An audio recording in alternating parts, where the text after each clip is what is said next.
বাংলাদেশে সেনা শাসন, বাংলাদেশে অন্তর্বর্তীকালীন সরকার, শেখ হাসিনা ইস্তফা দেওয়ার, সরকার পতন, সেনার চাপে বাংলাদেশ ছাড়েন শেখ হাসিনা। কিন্তু সব থেকে বড় প্রশ্ন ছিল যে শেখ হাসিনা তিনি কোথায়, এবং সেফ হাউসের উদ্দেশ্যে রওনা শেখ হাসিনার সঙ্গে তার বোন শেখ রেহানা।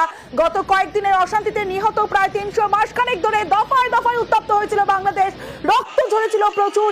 জনরোষের মুখে পড়ে বাংলাদেশে সুপ্রিম কোর্টে কোটা সংস্কারের পক্ষে রায় দিল। 9 দফা দাবিতে আন্দোলন চালিয়ে যাওয়ার কথা ঘোষণা করেছিল বৈষম্য বিরোধী ছাত্র আন্দোলন। আর গত শুক্রবার থেকে নতুন করে দফায় দফায় উত্তেজনা, এবং আজ যে ছবি আমরা দেখলাম বিভিন্ন জায়গায়। হ্যালো বিয়াস, বাংলাদেশের এই মুহূর্তে সবথেকে বড় খবর, বাংলাদেশের সেনার চাপে শেখ হাসিনা দেশ ছেড়ে পালালেন। শেখ হাসিনা এখন কোথায়? শেখ হাসিনাকে কোথাও খুঁজে পাওয়া যাচ্ছে না, এবং তিনি তার বোনকেও নিয়ে পালিয়েছে সঙ্গে। সেনা তেনার গাড়িটা দেখা গেছে কোথায়, এবং তিনি কোন ফ্লাইট জেটে করে পালানোর চেষ্টা করছেন। এই পুরো ভিডিওটা আমরা এই খবরের মাধ্যমে দেখবো, এবং পুরোটা ভিডিও দেখুন। শেখ হাসিনা যে এইভাবে ছাত্র দলের চাপে তিনি দেশ ছেড়ে পালাবে, তিনি লন্ডনে গিয়ে বসবাস করার চেষ্টা করছেন এবং লন্ডন যাওয়ার চেষ্টা করছেন। ওনাকে পথে থেকে আটকানোর চেষ্টা চলছে পুরো বাংলাদেশের কমিটির স্টুডেন্টদের। চলুন সেই ভিডিও গিয়ে দেখে আসি। এবং শেখ হাসিনার কে যদি আপনারা এই বাংলাদেশ থেকে তাড়াতে চান, তাহলে আপনারা এই চ্যানেলটিকে সাবস্ক্রাইব করুন এবং সঙ্গে থাকুন। চলুন ভিডিওটাকে দেখে আসি। গাজিয়াবাদে রয়েছেন, এরপরে তিনি কোথায় যাবেন, কি কি আপডেট এই মুহূর্তে তুমি পাচ্ছ?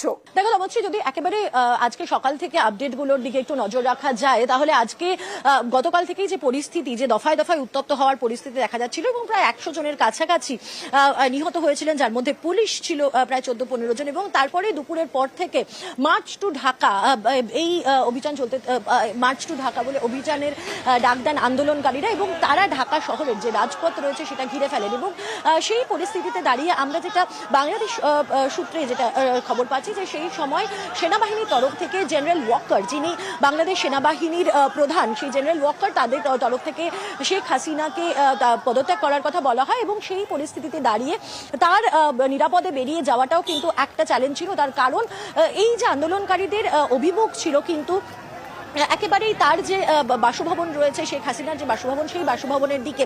এবং বলা যেতে পারে যে শেখ হাসিনা এবং তার বোন, তারা দুজনেই কিন্তু খুব অল্প সময়ের মধ্যেই তাদেরকে বেরিয়ে যেতে হয়। তারা প্রথমে তাদের বাসভবন থেকে উড়ে একটি অন্য এয়ারবেসে আসেন, এবং সেখান থেকে সরাসরি বাংলাদেশ এয়ারফোর্সের বিমানে চড়ে তারা রওনা দেন ভারতের দিকে। এবং এখনো পর্যন্ত আমরা যেটা সূত্র মারফত জানতে পারছি, যে ভারতের কাছ থেকে তারা একটি সেফ প্যাসেজ চেয়েছিলেন, এবং সেই সেফ প্যাসেজ দেওয়া হয়।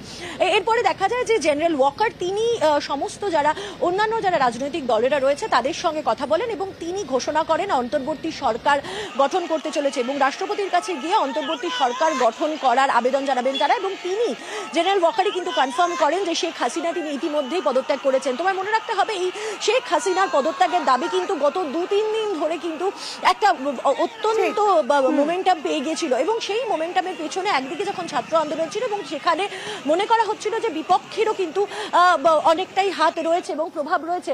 এই মুহূর্তে তোমাকে আমি দেখাতে চাইবো, আমরা রয়েছি বাংলাদেশ হাই কমিশনের বাইরে, এবং সেখানকার যে মূল ফটক, সেই মূল ফটক খোলা হয়েছে, এবং অনেকক্ষণ সেই মূল ফটক কিন্তু বন্ধ রাখা ছিল। এবং সেই মূল ফটকের ভেতরে এই মুহূর্তে বেশ 2টি গাড়ি পরপর প্রবেশ করেছে, আমি যেমনটা তোমাকে বলছিলাম তমশ্রী। এবং তারপরেই শেখ হাসিনা তিনি কোথায় যাচ্ছেন সেই নিয়ে স্পেকুলেশন শোনা যাচ্ছিল। প্রথমে জানা যায় যে তিনি আগরতলা যাচ্ছেন, কিন্তু তারপরে তার বিমানের অভিমুখ দেখা যায় দিল্লির দিকে, সেই দিল্লির দিকে।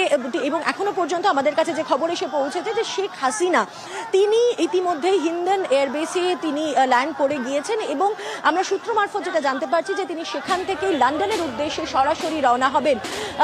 সম্ভাব্য তিনি কোনো প্রাইভেট জেটে করেই তিনি লন্ডনের উদ্দেশ্যে রওনা হবেন, যদিও এখনো পর্যন্ত এই কনফার্মেশন এখনো পর্যন্ত পাওয়া যায়নি। বাট এক্ষেত্রে তার এই যাত্রার, অর্থাৎ লন্ডন যাত্রার ক্ষেত্রে কোনো রকম কোনো বদল হচ্ছে কিনা তার এখনো কনফার্মেশন পাওয়া যায়নি, কিন্তু সূত্র মারফত জানা যাচ্ছে যে তিনি হিন্ডন এয়ারবেস থেকেই তিনি সরাসরি লন্ডনের